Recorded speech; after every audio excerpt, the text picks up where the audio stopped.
Let's go! John Emery continues running back week here on PHL.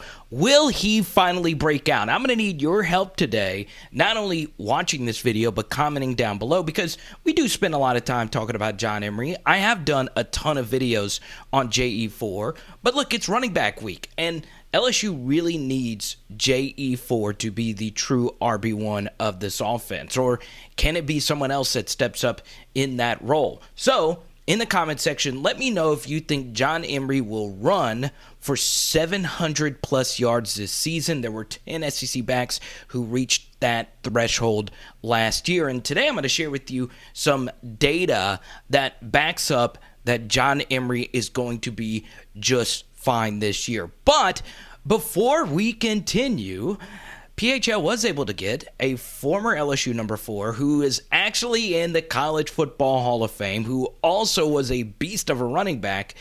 Well, we got that guy to jump on the channel yesterday as a part of RB Week, and here is the advice that he would give John Emery going into this year. You think you're working hard, work harder than that. Then when the game comes, everything will come natural. Let's just take a look at history. What does it tell us about John Emery?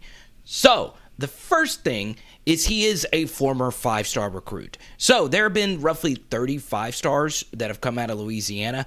Only 2 of them have turned out to basically be nothing as producers. So, that is an extremely high hit rate. The second thing, though, is part of what we did earlier this week on LSU Running Back Week, which is weight. John Emery is in absolutely wonderful shape. He fits the perfect profile of not only an elite SEC back, but actually an NFL back. You know, coming into LSU, his BMI was just under 29, and over half the running backs in the NFL have BMIs of 29 to 31.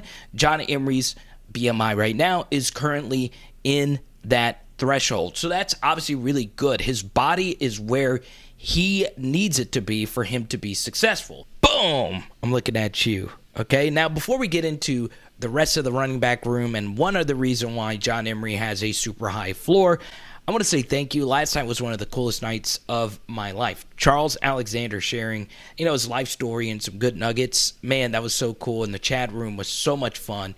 I really appreciate you guys ringing the bells, subscribing to the channel, liking the videos, all the good stuff. And we still have that Patreon community that's going to drop soon, okay? Where we're going to have extra film studies, chat rooms, podcasts, and all that stuff. So now, let's get back to the video here. The third reason. So we had the star rating, we had the weight, and now we have experience. Every LSU running back that stayed 4 years or longer either played at least 2 years in the NFL or had one 500-yard rushing season. That is since the year 2000. So, John Emery's floor, just by default, with history and those 3 overall reasons, really shape itself out to being a really, really good season for John Emery. I know I didn't say that smooth at all. That's why I need you guys to help me. Now, there are a lot of factors, such as LSU having a really talented running back room, okay? Armani Goodwin and Trey Bradford showed a lot during the spring game. Heck, even Josh Williams did. He has been a reliable, healthy back that does not put the football on the ground. We talked about him in our part 1 running back piece, but those guys physically just aren't the same type of prospect as John Emery. And there is an older back that is joining the LSU running back room in Noah Cain, who was a part of the same recruiting class as John Emery, that 2019 class where it was Noah Cain, TDP, and John Emery. And as many of you know, Noah Cain is also a Baton Rouge native. He ended up going to Penn State, and now he's transferring over. Their bodies, when it comes to weight and size, actually are somewhat similar, but Noah Cain just, for me, doesn't have home run hitting potential like John Emery does. Noah Cain only had 2 rushes last year of 10 yards or more, and his injury history is far more severe than that of John Emery. So, of course, academics are a part of John Emery's narrative. How fair is that? I don't know. I think he should have been able to play, but I don't know the full academic situation. That looks to be squared away. And by all accounts, the people I've spoken to that are in the building say that John Emery's attitude has been really, really, really good. He has not sulked. He has taken advantage of this new coaching staff and this new opportunity. And he also does have the best running back coach in the history of LSU football coaching him now.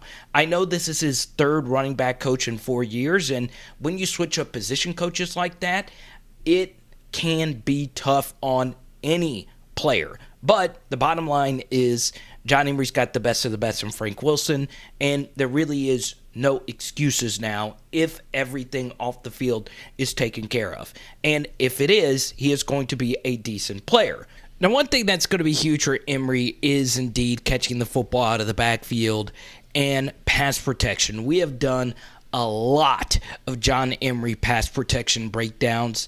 Once again, I'll link it down below as well, or you could just search my page, you'll find it, where in 2020 he just had some really bad lapses in pass pro, and that just can't happen. And overall, he's been a decent receiver out of the backfield. You see him making a nice catch in the backfield here. More on this play in a moment. And Noah Cain as a receiver, while their numbers are similar, Noah Cain did a great job of making the first tackler miss when he catches a football out of the backfield. That's also in our Noah Cain breakdown. But whichever one of those two, or just any of the backs, ends up being the best running back in the pass game, that might end up being that guy. So we'll see how that works out. And once again, runs are very important. Running back play, running the football, yes, very important.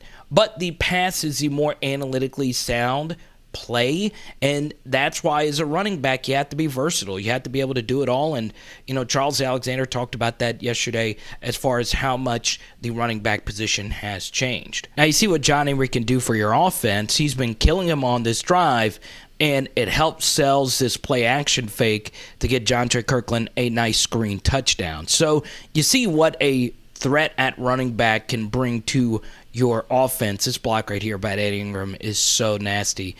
Get out of here!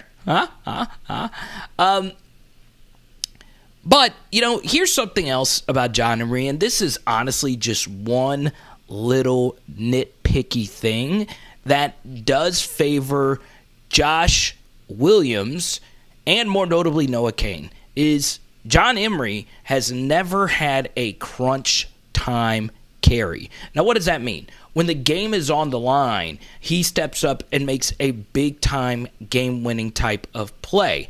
Noah Cain, while he may be a little ordinary as a runner, he has had some big moments in his Penn State career. Now, that doesn't mean John Emery can't be clutch. It's just having some experience in those big pressure situations really helps, and that's where Noah Cain is going to step in, unless John Emery, of course, rises to the occasion. So here is a nice running play. We are perfectly blocking this play, and he tries to break through on this long run. Jontre could have given us a little better block there, but the safety brings him down. Now, if the defensive tackle here doesn't grab him by his undershirt, he's probably breaking through here. You see that just slows him down right here, and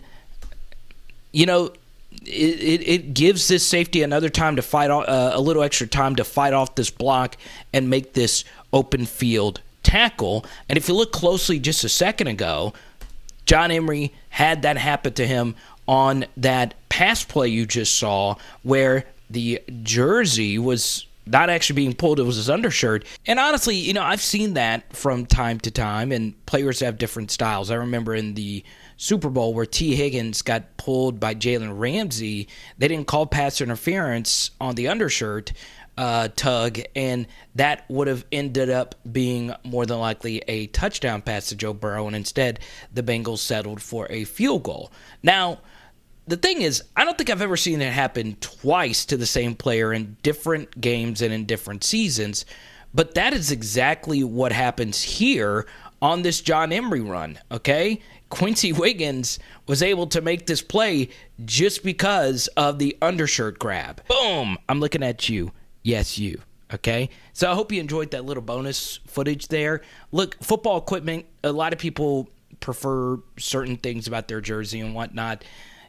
It's not the be-all, end-all. I just don't want him to get his ankle rolled up on and him being easier to tackle, because on both the Vanderbilt and this spring game run, that probably cost him, at least 5 yards, if not more. So I just wanted to throw that out there, just a little extra observation. Now, this is a question, and we had Justin Vincent on. Obviously, he was really special as a true freshman. And then Jeremy Hill, of course, friend of the channel, obviously super special. And Charles Alexander, one of the best in the history of the SEC as a college football Hall of Famer.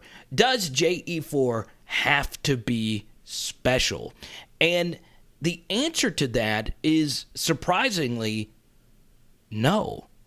It really doesn't have to be, okay? Let's actually talk about the last LSU running back to wear number 4, and his name was Nicholas Brissett. Now, Nick is back with the current LSU coaching staff, and he rushed for over 1,000 yards in year 4 of his career in a backfield that also included Clyde Edwards-Helaire. So here's the thing. Nicholas Brissett that senior year wasn't special, right? He did rush for over 1,000 yards, and he was very good. But if you look historically, most 1,000-yard rushers average at least 5 yards per carry. Nicholas Brissett did not his senior year. Now, what does that tell you? That his 1,000 yards was mostly gained by volume and being reliable and not fumbling the football, right?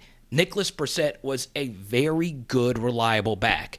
You knew he waited it out his 4 years. You knew he was going to run the right play. You knew he was going to run through the hole as hard as he possibly could. Is he going to break off a long run? Maybe if he has some really, really good blocking, but more than likely not. But here's the thing.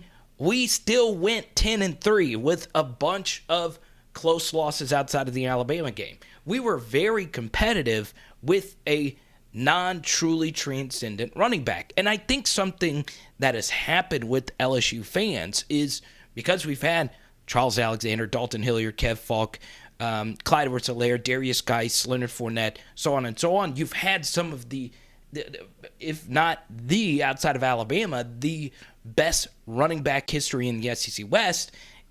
We're kind of just conditioned to think that you have to be truly special when you don't.